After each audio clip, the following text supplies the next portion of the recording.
We are going to talk noise now. Why? Well, because the city of Montreal, perhaps caught by surprise by the number of people who wanted to send in their views about the new noise bylaw. How many people? Well, a lot of them.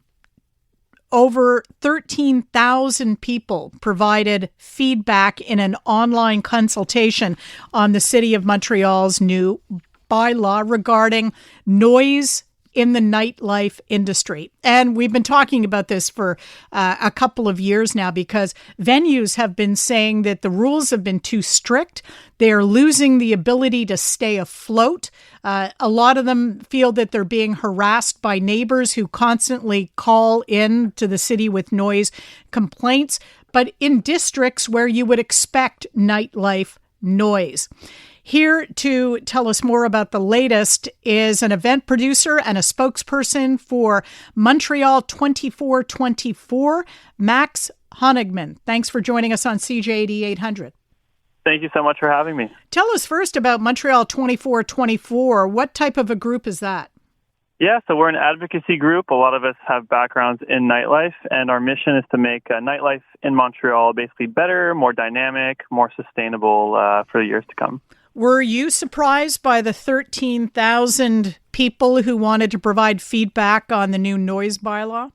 Oh, absolutely. I mean, that's almost 1% of the population of Montreal. It's an amazing outpouring of concern and also support for the city's nightlife. I guess the question now is, do you think a lot of it was in support of looser regulation or more leniency with nightlife noise? Or do you think these are disgruntled people who really want to get a good night's sleep?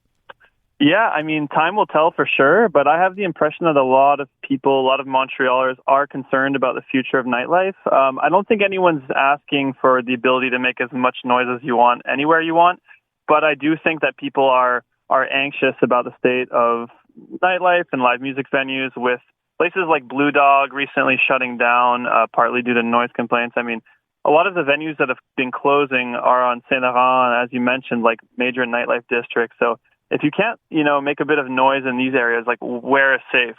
And so, yeah, people care about their culture. It's part of what makes Montreal stand out is our amazing culture, music and nightlife. And, I think people are aware that a bylaw like this can have ramifications for decades to come. So I would, from what I've seen online in the public discourse, it does seem like a lot of people were shocked by some of the more punitive measures and deciding to speak out against that. What is the position of Montreal 2424 on the new bylaw?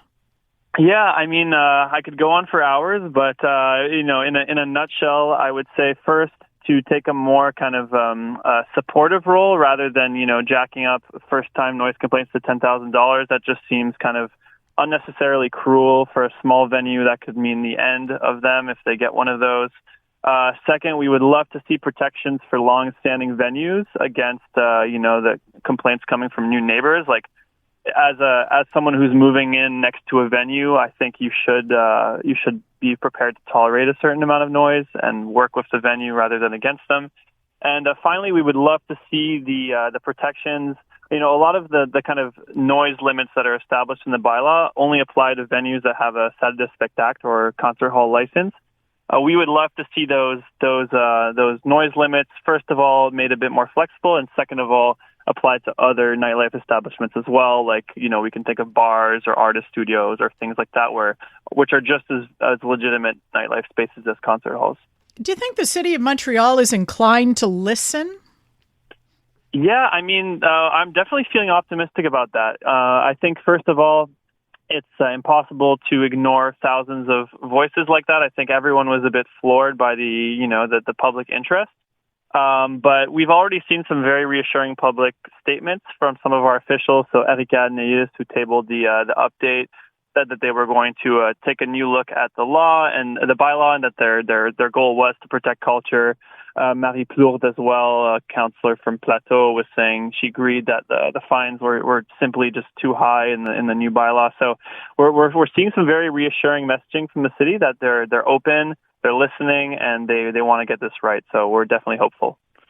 I think the fact it's an election year might also work in your favor.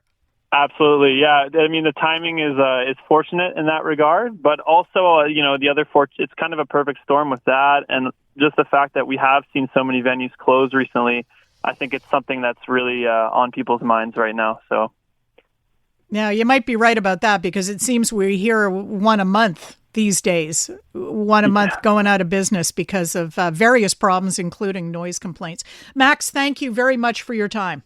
It's a pleasure. Thanks so much for having me. Max Honigmann, event producer and spokesperson for Montreal 2424, talking about that astounding amount of feedback the city got on the new noise bylaw. 13,000 people offering feedback during an online consultation.